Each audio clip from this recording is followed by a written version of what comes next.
A few days ago, Elon Musk sent a rocket into space. You might say, well, what's so special about that? The specialness is this. This rocket was not a government-owned vehicle. This was an individual-owned vehicle that went into space. I had heard the name Elon Musk for a number of years, didn't know much about him, didn't know anything about him really. But that perked my interest. Now, I was expecting to just do a little research and find a man in his 60 or so years old who had been around for some time. I was surprised to find that he is in his 40s. And he has a net worth of $100 billion or some big odd number. The question I asked myself is, how did a young man that age accomplish that much in such a short span? Now, he like I say, he's mid in his 40s. I found out that he's from South Africa. He came to the United States after he graduated from high school there, and he was a very bright student, young man. Got into Princeton, matter of fact, stayed 2 days, and discovered that what he wanted to do, a doctorate degree from Princeton, was not going to help him get there, so he left. Now, he has started a number of other businesses. He started a business that he sold to eBay, PayPal, and he started another business before that he sold to Compaq, millions of dollars, if not billions.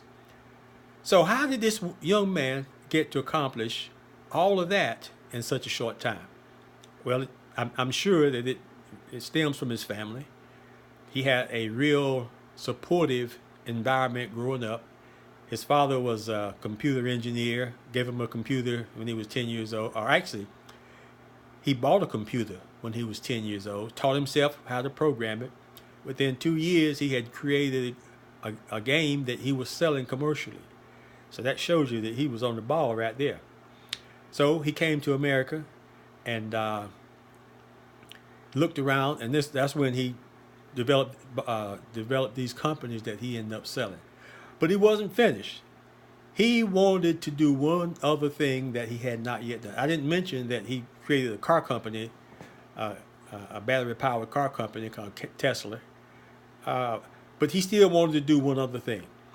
He wanted to send a ship into space.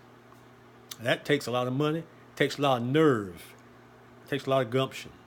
But he was able to accomplish it. Now, generally, I speak on and it's not because of choice, but I speak on the negative influences that a person growing up can receive from their family. This is an opposite case here. This is a perfect example of what can happen when a child is receiving the most proper support. Now, he also said that as a child, he was ridiculed and was beat up on, so he turned to books. And it was, in addition to his upbringing, it was what he learned in these books that motivated him and encouraged him to become the person that he is now. He really was impressed by Ben Franklin's biography. Talked about how a man starting from nothing became a successful entrepreneur. There was a couple of other books that really impressed them. A number of them science fiction books. But the point is, if he can do it, and he did it fairly easily, looking at it from the outside, others can do it too. So join with me in attempting to encourage all others, all our youth, to let's give it their best shot and become all they are capable of being. Thank you. Until next time.